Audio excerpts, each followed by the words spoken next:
শ্বশুর ফাদার, হ্যাঁ এই যে এত বড় নদী, হ্যাঁ ওই যে দেখি বিল, হ্যাঁ। কিডা কাটিছিল? তোর বাপ কাটিছিল। এত মাটি ফেলেছিল কেন? আমি খাইছিলাম রে, আমি খাইছিলাম। দাঁতে কিস কিস করে নাই বালু মাটি?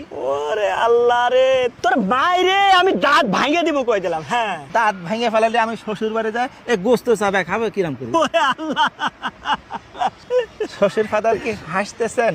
না না না, আমি কাশতেছি। আমি আসছি হাসতেছেন। এই ভিতরে তো আমার কাছে আমার মেয়ে বিয়ে দিয়ে আমি ছাই খাইছি, ছাই। ছাই খাতে গেলেন কিসের জন্য?